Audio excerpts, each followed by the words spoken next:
आज की इस वीडियो में हम आपको बताएंगे कि तिब्बे नबवी के मुताबिक और सुन्नत रसूल सल्लल्लाहु ताला अलैहि वसल्लम के मुताबिक आपकी माह रमज़ानुल मुबारक की जो रूटीन है सहरी और अफ्तारी की, वो क्या होनी चाहिए, आपको कौन सी चीज़ें खानी चाहिए, किन चीज़ों से परहेज़ करना चाहिए। एक मुकम्मल स्पेसिफिकली डाइट प्लान आज आपके साथ शेयर करेंगे। इस डाइट प्लान के बाद इंशाअल्लाह आपका ये जो मसला है, ख्वाह वो कॉन्स्टिपेशन का हो, ख्वाह वो तेज़ाबियत का हो, ख्वाह वो पिगमेंटेशंस का हो, या इससे रिलेटेड कितने भी आपके जो मसाइल हैं, वो इंशाअल्लाह इस डाइट प्लान को फॉलो करने के बाद आपके सारे मसले हल हो जाएंगे। तो अगर आप हमारे साथ बात करना चाहते हैं, हमारे कमेंट सेक्शन में आप मैसेज कर सकते हैं, अपनी किसी भी तरह की कोई प्रॉब्लम हमारे साथ शेयर कर सकते हैं, या नीचे दिए गए नंबर पर आप हमारे साथ बात कर सकते हैं। अस्सलाम वालेकुम, अतीकुर रहमान शेख आपकी खिदमत में हाजिर हूँ। उम्मीद करता हूँ आप सब खैरियत से होंगे। टॉपिक की तरफ बढ़ने से पहले आप सबसे एक गुजारिश है, हमारे चैनल को आप लाइक भी किया करें, ऐसे लोगों के साथ इस वीडियो को शेयर भी किया करें जिन लोगों के साथ इस तरह की कोई कॉम्प्लिकेशंस दरपेश हैं, और हमारे बेल आइकन को लाजमी तौर पे प्रेस किया करें ताकि आइंदा आने वाली इंफॉर्मेटिव वीडियोस आपको सबसे पहले मिल सके। माह रमज़ानुल मुबारक की आमद के साथ ही लोगों में ये बहुत ज़्यादा एक चीज़ पाई जाती है कि कौन सी चीज़ें सहरी और अफ्तारी में इस्तेमाल की जाएं, खाई जाएं या बनाई जाएं। बल्कि हमारी जो घरेलू ख़वातीन हैं वो बहुत ज़्यादा इस मामले को लेके परेशान रहती हैं कि कौन कौन सी डिशेस जो हैं वो बनाई जाएं, या कौन सी ऐसी चीज़ों से परहेज़ किया जाए कि जो हमारे घर के अफराद हैं उनकी सेहत पे कोई ऐसा मुज़र असरात ना पड़ें। आज हम आपको तिब्बे नबवी से साबित शुदा ऐसा एक डाइट प्लान आपके साथ शेयर करेंगे। इंशाअल्लाहुल अज़ीज़ इस डाइट प्लान को अगर आप करने में कामयाब हो जाते हैं तो आपको माह रमज़ान शरीफ में किसी किस्म की हेल्थ के कोई इश्यूज़ नहीं बनेंगे, बल्कि आप रमज़ान शरीफ के फ्यूज़ व बरक़ात अच्छे तरीके से समेट सकेंगे और हेल्दी लाइफ स्पेंड करने के काबिल हो सकेंगे। देखें, रमज़ान शरीफ के रोज़ों में एक बहुत ज़्यादा कॉमन जो चीज़ पाई जाती है, लोगों में एक मिथ पाया जाता है। लोग समझते हैं कि हम पेट भर भर के अगर खाना खाएंगे या हम अपनी कैपेसिटी से ज़्यादा पानी पिएंगे, अगर हम स्टोर करेंगे तो सारा दिन हमारा बहुत ही अच्छा गुजरेगा, हमें प्यास का एहसास नहीं होगा, हमें भूख का एहसास नहीं होगा। ये जो मिथ पाई जाती है ये बिल्कुल एक रॉन्ग प्रैक्टिस है। ऐसी कोई भी बात नहीं है, बल्कि बॉडी जो है अपने एक सिस्टमेटिक तरीके से एक ओरिजिनली एक अल्लाह रब्बुल इज़्ज़त ने जो हमारा बॉडी का मैकेनिज़्म बनाया है उसके मुताबिक ही वर्क करती है। अगर आप कम खाएंगे देन तब भी उसी तरह से आपकी बॉडी वर्क करेगी। अगर आप ज़्यादा खाएंगे तो आपकी सारी बॉडी की जो एनर्जी है या आपके स्टमक की एनर्जी है, आपकी खुराक को हज़म करने में, डाइजेस्टिव करने में वो सारी एनर्जी लगाएगी। उसके इवज़ आपको बहुत सारे हेल्थ इश्यूज़ आएंगे, सुस्ती और काहली के इश्यूज़ आएंगे, और आप सही तरीके से ना कोई इबादत कर पाएंगे, ना रोज़े को कंटिन्यू कर पाएंगे, बल्कि आपको इसके बदले में तेज़ाबियत के, कॉन्स्टिपेशंस के, पिगमेंटेशंस के, जिल्द के बहुत ज़्यादा मसाइल होंगे, पेट के बहुत ज़्यादा मसाइल होंगे, बल्कि कब्ज़ के बहुत ज़्यादा समटाइम मसाइल देखने को आते हैं। शुगर वाले पेशेंट्स को इसके साथ बहुत सारे इश्यूज़ देखने को आते हैं। तो ये सारी की सारी चीज़ें हम इंशाल्लाह आपको इस टॉपिक में कवर करने की कोशिश करेंगे कि इसके बाद इंशाल्लाह आपको इस तरह की कोई प्रॉब्लम ना रहे। सहरी और अफ्तारी में क्या बनाना चाहिए, क्या नहीं बनाना चाहिए, इसके लिए आका अलैहिस्सलातु वस्सलाम मुस्तफ़ा जान रहमत सल्लल्लाहु ताला अलैहि वसल्लम की हयात मुबारका को स्टडी करना बहुत ही ज़्यादा ज़रूरी है। इसके बगैर हम किसी किस्म की कोई ऐसी डाइट प्लान को नहीं फॉलो कर सकते जिससे हम सेहतमंद रहें, या मतलब हम अपने माह रमज़ान के रोज़े जो हैं उनको सही तरीके से प्रैक्टिस कर सकें। आका अलैहिस्सलातु वस्सलाम ने अपनी पूरी हयात मुबारका में कभी भी कोई प्रोसेस चीज़ इस्तेमाल नहीं की, लिहाजा हमें भी सबसे पहले, बल्कि मैं अपनी घरों की जो हमारी माएँ बहनें बेटियां हैं उनको मुखातिब करते हुए मैं ये ज़रूर मैसेज देना चाहूँगा कि आपकी बहुत भारी जिम्मेदारी होती है अपने अहले खाना की सेहत को बरकरार रखने में या उनको सेहतमंद रखने में। आपकी बहुत ही अहम एक जिम्मेदारी है, आप उसको अगर सही तरीके से फॉलो करेंगी, सही तरीके से अपनी जिम्मेदारी को निभाएंगी तो इंशाअल्लाह ना सिर्फ आप सेहतमंद रहेंगी बल्कि आपके जितने भी अहले खाना हैं, आपके घर के जितने भी अफराद हैं, उनकी सेहत की भी ज़मानत होगी। आका अलैहिस्सलातु वस्सलाम के हयात मुबारका से हमें एक मैसेज मिलता है कि जितनी भी प्रोसेस्ड चीज़ें हैं जिसमें आपकी वाइट शुगर आ जाती है। इसको वाइट पॉइजन भी कहते हैं, इसको सफ़ेद जहर भी कहते हैं। आपने प्रोसेस शुगर बिल्कुल भी इस्तेमाल नहीं करनी, ख्वाह वो आपकी सहरी हो, ख्वाह वो आपकी अफ्तारी हो या कोई भी टाइम हो। प्रोसेस शुगर को आप बिल्कुल स्किप करें, इसकी जगह आप शक्कर का या आप गुड़ का इस्तेमाल लाजमी तौर पे करें। इसके बाद एक बहुत ज़्यादा जो हमारी सहरी की अगर ख़ास तौर पे पहले बात करते हैं कि सहरी के अंदर जो जितने भी मर्द व ख़वातीन हैं वो पराठे इस्तेमाल करने को बहुत ज़्यादा एक हेल्दी फूड कंसिडर करते हैं। ये एक बहुत ही ज़्यादा रॉन्ग प्रैक्टिस है।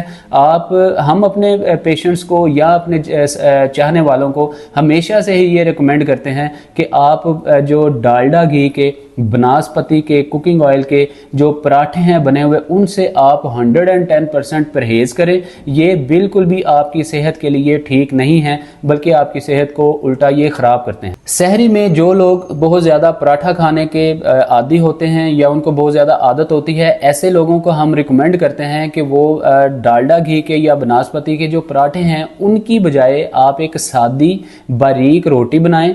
और याद रखें कि आका अलैहिस्सलातु वस्सलाम ने अपनी पूरी हयात मुबारका में, बल्कि आपको यहाँ पे एक हदीस मुबारका की रोशनी में आपको ये भी बताते चलें कि आका अलैहिस्सलातु वस्सलाम ने अपनी जो ज़ाहरी हयात मुबारका भी जो छना हुआ आटा है उससे आपने परहेज़ किया। बल्कि वैसे ही आजकल हमारी जिस किस्म की हेल्थ है या जिस तरह की हमारी सेहत है, हम उतना पावरफुल जो फ्लोर है, पावरफुल आटा है, वो तो इस्तेमाल नहीं कर सकते, लेकिन कम अज़ कम हम उससे कुछ मिकदार कम ज़रूर कर सकते हैं ताकि हमारे हेल्थ बेनिफिट्स जो हैं वो मुतासिर ना हो, वो इफ़ेक्ट ना हो।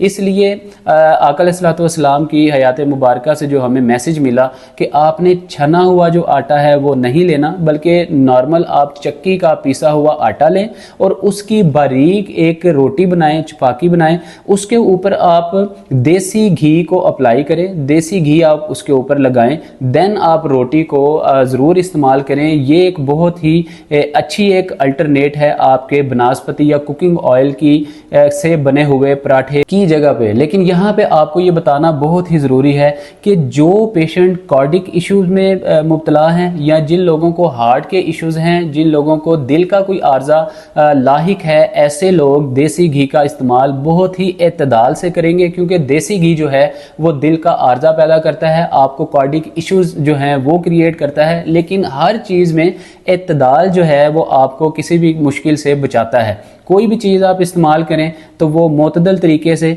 बिल्कुल एतदाल से, म्याना रवि से इस्तेमाल करें। बहुत ज़्यादा इस्तेमाल जो है वो आपके लिए नुकसानदेह है। जिन लोगों को दिल के कोई अमराज हैं वो देसी घी ज़रूर इस्तेमाल करें, लेकिन एक नॉर्मल मिकदार में इस्तेमाल करें। उससे उनको जो दिल की, हार्ट की जो डिजीज़ हैं उनमें किसी किस्म का इजाफा नहीं होगा। अब इसके साथ ये बात करना बहुत ज़रूरी है कि आया सालन के अंदर हम क्या चीज़ सहरी में इस्तेमाल करें कि हमें तेज़ाबियत भी ना हो और हमारा सारा दिन जो है वो अच्छा गुजरे और हेल्दी गुजरे।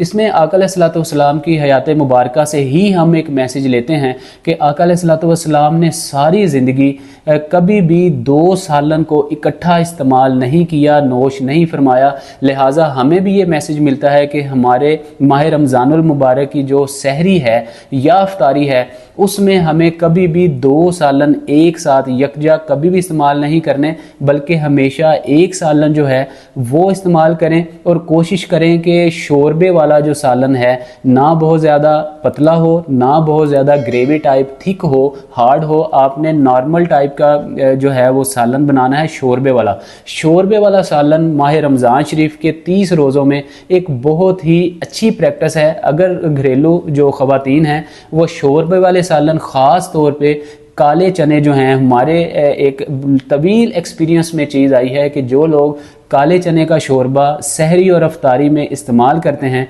उनको कॉन्स्टिपेशन, तेज़ाबियत और किसी भी किस्म के उनको जो पेट के अमराज हैं वो नहीं होते, बल्कि उनसे बहुत ज़्यादा हद तक उनकी बचाव हो जाता है। जो घरेलू ख़वातीन हैं उनसे मेरी ये रिक्वेस्ट है कि आप माह रमज़ान शरीफ में अगर वो सहरी के लिए सालन बना रही हैं या इफ्तारी के लिए बना रही हैं तो एक डिश बनाएं, एक सालन बनाएं और एक ही सालन जो है वो सारे घर के अफराद इस्तेमाल करें। उसके अंदर हम जोर इसलिए देते हैं शोरबे वाली जो आइटम है ये आपके लिए हेल्थ बेनिफिट्स के इसके लिए बहुत ही ज़्यादा ज़रूरी है। अब इसके साथ बहुत सारे लोग एग का इस्तेमाल करते हुए नज़र आते हैं और उसके साथ ही वो योगर्ट इस्तेमाल बहुत ज़्यादा करते हैं, दही का इस्तेमाल बहुत ज़्यादा करते हैं। ये भी एक बहुत ज़्यादा रॉन्ग प्रैक्टिस है। आपने दही का इस्तेमाल ज़्यादा करना है, अंडे का इस्तेमाल आपने कम करना है। और जो लोग अंडा खाने के आदी होते हैं या अंडा ज़रूरी आपने खाना है, तो याद रखें कि जो एग योक है या उस अंडे की जर्दी है, उसको आप बिल्कुल भी सहरी में इस्तेमाल ना करें। ये बुरी तरह आपको तेजाबियत करेगी, आपको बहुत ज़्यादा कॉन्स्टिपेशन के भी सम टाइम इश्यूज करेगी और आपको पिगमेंटेशंस के, आपको जिल्द के जितने भी अमराज हैं या आपको एलर्जी जो है, ये आपको करने में इसका बहुत अहम रोल होता है। इसलिए हम अपने लोगों को, अपने चाहने वालों को अंडे की जर्दी इस्तेमाल करने से मना करते हैं। बल्कि अंडा अगर आप सहरी में इस्तेमाल ना करें तो ये आपके लिए एक अच्छी प्रैक्टिस होगी। इसकी जगह आप योगर्ट का इस्तेमाल करें। योगर्ट जो है वो हमारे लिए एक बहुत ही हेल्दी फूड है। इसमें आपको प्रोटीन्स भी मिल जाती हैं, इसमें आपको फाइबर का बहुत ज़्यादा अच्छा इंटेक मिल जाता है, पोटाशियम, इसमें कैल्शियम, इसमें हर तरह का जो है फास्फोरस मिल जाती है। इसमें आपको हर तरह के जो विटामिन्स हैं, कैल्शियम्स हैं, जो आपकी हड्डियों को मजबूत करने के लिए ज़रूरी जो चीज़ें हैं, वो सारी की सारी आपको यकजा योगर्ट में, दही में आपको मिल जाएंगी। क्योंकि ये एंटीऑक्सीडेंट भी है, ये आपको तेज़ाबियत से, आपकी जो कब्ज़ के मसाइल हैं उससे भी आपको निजात देगा। ये बहुत ही एक अच्छी ग़िज़ा है। आप सहरी में दही को ज़रूर, बल्कि एक बाउल को ज़रूर इस्तेमाल करें। लेकिन याद रहे, आपने दही में जो प्रोसेस्ड शुगर है, जो वाइट पॉइजन जिसको हम कहते हैं, सफ़ेद जहर कहते हैं, चीनी का इस्तेमाल आपने कम करना है। उसकी जगह आप शक्कर इस्तेमाल करें, या आप थोड़ा सा गुड़ की डली अगर आप डाल लें तो वो इस्तेमाल कर लें। या बहुत ज़्यादा अगर आपने हेल्थफुल रहना है या आप चाहते हैं कि आपको सेहत के कोई इश्यूज़ ना हो, तो आप शहद का 1 चम्मच उसमें मिला के तो आप दही इस्तेमाल कर सकते हैं। ये एक बहुत अच्छी प्रैक्टिस है। इसके साथ आपने बिल्कुल भी अंडे का इस्तेमाल नहीं करना। और अब बात करते हैं कि पानी का इंटेक कितना होना चाहिए। याद रहे कि आपने अक़ल अलैहिस्सलाम की अगर हयात मुबारका को लें तो हमें ये मैसेज मिलता है कि आपने पानी या तो खाना स्टार्ट करने से पहले इस्तेमाल करना है, या आपने खाना खाने के बाद तकरीबन आधे पौने घंटे के बाद आपने पानी ज़रूर लेना है। आपने खाना खाने के फ़ौरन बाद पानी का इस्तेमाल नहीं करना। ये आपकी सेहत को बुरी तरह ख़राब करेगा और डैमेज करेगा। ना ही आपने खाने के दौरान बहुत ज़्यादा पानी इस्तेमाल करना है। इसका आपके रोज़े के ऊपर कोई भी असर नहीं पड़ेगा, बल्कि आप जितना कम से कम पानी इस्तेमाल करेंगे सहरी के दौरान, वो आपको सारा दिन आप सही तरीके से एक रोज़े को कंटिन्यू कर पाएंगे और आपको कोई भी हेल्थ इशू नहीं होगा।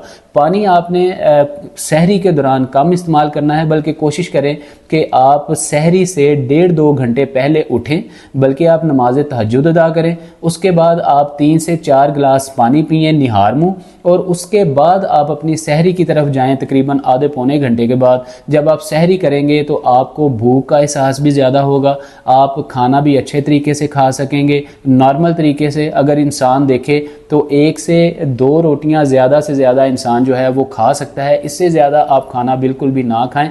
और अगर आप आका अलैहिस्सलाम की हयात मुबारका से इसका मैसेज लें तो आपने खाना जो है वो 3 हिस्सों में डिवाइड करके खाना है। अपने स्टोमिक को, मैदे को 3 हिस्सों में आपने डिवाइड करना है। पहले हिस्से में आपने पानी की गुंजाइश रखनी है, दूसरे हिस्से में आपने खाने की गुंजाइश रखनी है, और तीसरे हिस्से को आपने हवा के लिए छोड़ना है।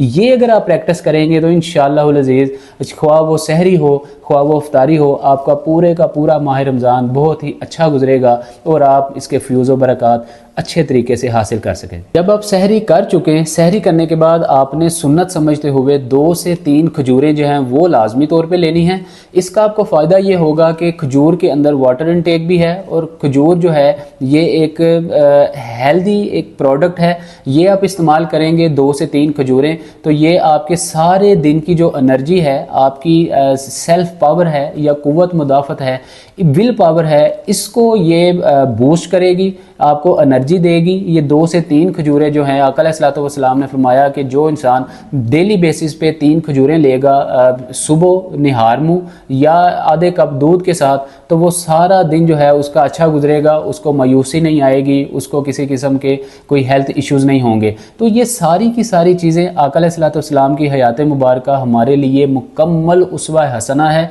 अगर आप आका अलैहिस्सलातु वस्सलाम की हयात मुबारक को स्टडी करते हैं, तिब्बे नबवी को स्टडी कर लेते हैं, तो आपको ये सारी चीज़ों को समझने में बहुत ही ज़्यादा आसानी होगी। आपको किसी किस्म का हेल्थ इशू नहीं होगा। सहरी, अफ्तारी या पूरा साल आपके जो बाकी के 11 माह हैं उनमें आपको क्या खाना है, किन चीज़ों से परहेज़ करनी है, किस वक्त में खाना है और कितना खाना है, ये सारे के सारे मसले आपके इंशाअल्लाह हल हो जाएंगे। अब बात करते हैं कि आपकी अफ्तारी किस तरह की होनी चाहिए। बहुत ज़्यादा एक मिथ पाई जाती है, जब अफ्तारी का वक्त होता है तो हमारी जो ख़वातीन हैं या हमारे जो लोग हैं या आपके घर कोई गेस्ट आए हुए होते हैं, तो आप टेबल को बहुत ज़्यादा सजाते हैं। उसमें जितनी भी आपकी बाज़ार की जो प्रोडक्ट्स हैं, आप पकोड़े इस्तेमाल करते हैं, उसमें आप समोसे बहुत ज़्यादा इस्तेमाल करते हैं, या उसके अंदर फ्रूट चाट का इंटेक बहुत ज़्यादा देखने को आता है। और सबसे बड़ा जो एक रॉन्ग प्रैक्टिस हमारे माशरे में राइज है, आप दूध सोडे को अपने दस्तरखान की जीनत करते हैं, जो कि सबसे बड़ी एक आपकी सेहत के लिए नुकसानदेह प्रोडक्ट है और आपकी सेहत की दुश्मन प्रोडक्ट है। जो दूध सोडा है आपने बिल्कुल भी अपनी अफ्तारी में इस्तेमाल नहीं करना, क्योंकि सादा जो दूध है और उसको नॉर्मल सा ठंडा करके पीना ये सुन्नत नबवी है। आका अलैहिस्सलातु वस्सलाम ने नॉर्मल सा रूम टेम्परेचर पे जो दूध है उसको ठंडा ज़रूर तनावुल फरमाया है, लेकिन उसमें कभी भी किसी किस्म का कोई सोडा या इस तरह की कोई चीज़ कभी इस्तेमाल नहीं की। दूध सोडा आपने इस्तेमाल नहीं करना, ये बहुत ही ज़्यादा जहरीली एक प्रोडक्ट है। इसको आप बिल्कुल अपने दस्तरखान की जीनत ना बनाएं, बल्कि आजकल तो हर दूसरा शख्स जो है वो ये कहता हुआ नज़र आता है कि अगर दूध के अंदर बोतल मिक्स कर ली जाए तो ये आपके जितने भी पेट के मसाइल हैं या आपको जो आपका खाना जो है वो हज़म हो जाता है। ये बिल्कुल एक मिथ है, ऐसे कोई बात नहीं है, बल्कि ये जहर में कन्वर्ट हो जाती है। इसको भी हम एक पॉइजनिंग फूड कहते हैं। ये आपने बिल्कुल भी यूज़ नहीं करनी, बल्कि बिल्कुल ताज़ा रूम टेम्परेचर वाला नॉर्मल सा ठंडा जो दूध है वो आप रखें और वो आप इस्तेमाल करें, या इसके साथ आप कोई भी फ्रेश जूस इस्तेमाल कर सकते हैं। याद रहेगी आजकल बहुत ज़्यादा केमिकल मिले जो टैंग्स हैं या इस तरह के जामे शीरी हैं, जामे शीरी भी आप इस्तेमाल ना करें, ये भी रॉन्ग प्रैक्टिस है। ये आपको कॉन्स्टिपेशंस के इश्यूज़ क्रिएट कर सकती है, या आपको बहुत ज़्यादा पिगमेंटेशंस के मामलात भी, ये जो आप आजकल यूज़ करते हैं जामे शीरी या इससे रिलेटेड जितने भी जो जूसेस हैं, ये आपको बहुत ज़्यादा हेल्थ इश्यूज़ क्रिएट कर सकते हैं। ये भी एक रॉन्ग प्रैक्टिस है। इसके साथ आप फ्रेश जूसेस का इस्तेमाल करें, वो आपकी सेहत के लिए बहुत ज़्यादा बेनिफिशियरी हैं। जितने भी फल हैं इसको कभी भी आप फ्रूट चाट बनाकर ना खाएं, बल्कि फलों को आप अलग अलग अलहदा एक एक फल को काट के रखें।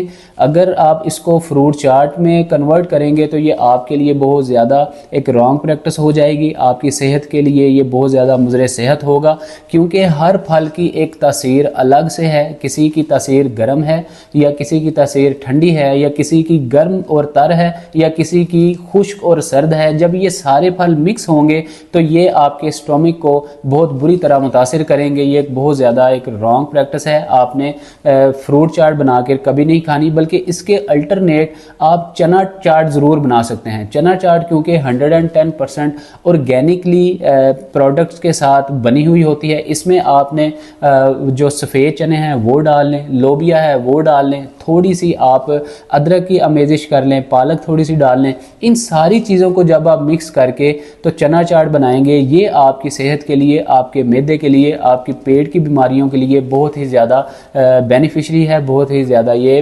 अच्छी है। तो चना चाट आप इस्तेमाल कर सकते हैं फ्रूट चाट की जगह पे।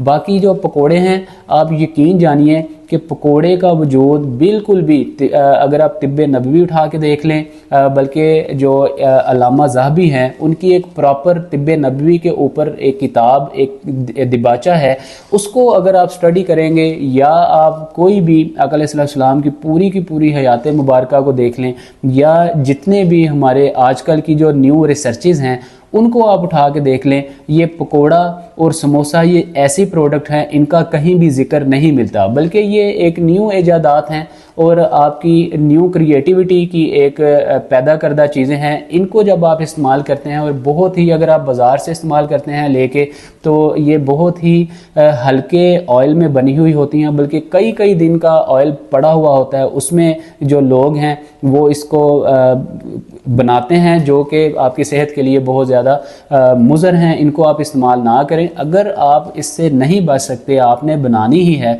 तो आप इसको घर में बनाएं। आप इसको तेल में बनाएं, सरसों के तेल में बनाएं, जैतून के तेल में आप इसको फ्राई करें और घर में इसको बनाएं। और समोसे का जो आपका साइज़ है वो छोटा रखें। आप बड़ा समोसा बिल्कुल भी ना बनाएं, छोटे समोसे बनाएं। और एक प्लेट जो है, प्लेटर आप इसको कह सकते हैं, एक प्लेटर के तौर पे आप लें। थोड़ी सी आप चिप्स ले सकते हैं, थोड़े से आप पकोड़े अगर ले सकते हैं, या इसके साथ आप एक समोसा ले सकते हैं। एक प्लेटर बना के जब आप अफ्तारी करेंगे तो इंशाल्लाह आपको किसी किस्म के हेल्थ इश्यूज़ नहीं हों। इसलिए हम अपने दोस्तों को ये हमेशा से ही एडवाइस करते हैं कि जब अफ्तारी का टाइम होता है, सबसे पहले आपने मीठे का इंटेक कम से कम करना है। सबसे पहले आप खजूर से अपनी अफ्तारी करें। आप 2 से 3 खजूरें लें, ताकि आपकी जो सारे दिन की एनर्जी वेस्ट हुई है वो बूस्ट हो, आपके जिस्म को एनर्जी मिले। उसके बाद आपने 1 से 2 गिलास पानी के लेने हैं। पानी के लेने के बाद आप सब कुछ खाना पीना वहीं छोड़ दें। उसके बाद आप नमाज के लिए जाएं। नमाज एक ऐसी प्रैक्टिस है, जब आप नमाज परफॉर्म करेंगे तो आपकी एक तो जितनी भी आपने जो चीज़ें खाई होंगी सारे दिन की भूख के बाद, उसको वो हज़म करेगी, उसको डाइजेस्ट करेगी। जब आप वापस नमाज से आएंगे तो थोड़ी सी आपके स्टोमिक में जगह बनेगी और आपका दिल करेगा कि आप दोबारा से कोई चीज़ लें। देन आप हल्की फुल्की सी प्लेटर बना के आप अपनी चीज़ों को इस्तेमाल करें। और इस्तेमाल करने के बाद आप थोड़ी सी वॉक करने के बाद आप नमाज तरावी के लिए जाएं। नमाज तरावी से आने के बाद देन आपने जो भी चीज़ बनाई होगी, सालन बनाया होगा, याद रहे हमने आपको बोला सहरी हो या अफ्तारी हो, एक सालन आपने बनाना है। कोशिश करें शोरबे वाली चीज़ें बनाएं। आका अलैहिस्सलाम की हयात मुबारका से गोश्त साबित है, आपको गोश्त बहुत ज़्यादा पसंद था, हलवा कद्दू पसंद था। ऐसी चीज़ें बनाएंगे तो आपको मैदे के, आपको पेट के, आपके पूरे जो जिस्म के आपके मसल्स हैं वो भी आपके एक्टिव रहेंगे। आपको आपकी जो ज़हनी जो आपकी कैफियत है वो भी आपकी ठीक रहेगी। और आपको ख़ास तौर पे पेट फूलने के, आपको तेज़ाबियत के या इस तरह के कोई भी इश्यूज़ इंशाअल्लाह आपको नहीं होंगे। इसके बाद जब आप नमाज तरावी के बाद खाने से भी फ्री हो जाएं, तो हम अपने साथियों को, चाहने वालों को एक बहुत ही पॉजिटिव प्रैक्टिस कहते हैं, बताते हैं। बहुत ही अच्छी एक चीज़ इस्तेमाल करने को कहते हैं। बहुत सारे लोग देखने को आता है, मर्दो ख़वातीन हो, बच्चे बूढ़े जवान हो, वो जब तक सहरी का टाइम ना हो, सहरी करने से पहले सोते ही नहीं हैं। ये सबसे पहले आपका मैदा ख़राब करने के लिए, आपका जितनी भी आपके जिस्म की बीमारियां हैं उनको एक्टिव करने के लिए यही आपकी प्रैक्टिस काफ़ी है। इसलिए हम अपने जितने भी चाहने वाले हैं, देखने वाले हैं, उनको हम ये एडवाइस करते हैं कि जब आप नमाज तरावी के बाद हल्का फुल्का खाना खाने के बाद आप फ्री हो जाएं, तो आपने आधा कप दूध लेना है। उसमें आपने आधी जो चम्मच है चाय वाली, हाफ टी स्पून वो आपने हल्दी डालनी है। उसमें आपने 3 लौंग डालने हैं, थोड़ी सी अजवाइन डालनी है। उसके साथ आपने 7 इलायचियाँ छोटी वो खोल के डालनी है। इन चीज़ों को डाल के आप आधा कप जो है इसको बॉयल करें। जब ये बॉयल हो गए, थोड़ा थिक हो जाए, इसकी हर चीज़ इसके अंदर मिक्स हो जाए, हल्दी मिक्स हो जाए, देन इसको उतार के आप थोड़ा सा नीम गरम आप इसको ज़रूर पिएं। जब आप ये पिएंगे तो इंशाल्लाह आपकी सारी बॉडी के मसल्स रिलैक्स होंगे, आपको बहुत अच्छी नींद आएगी। ये बहुत अच्छा टॉनिक है। जिस बंदे को, जिस पेशेंट को नींद ना आती हो, नींद के बहुत ज़्यादा मसाइल हों, वो ये वाला जब दूध इस्तेमाल करेगा तो इंशाल्लाह उसको बहुत अच्छी नींद आएगी। उसके सारे जिस्म के जो मसल्स हैं वो रिलैक्स होंगे।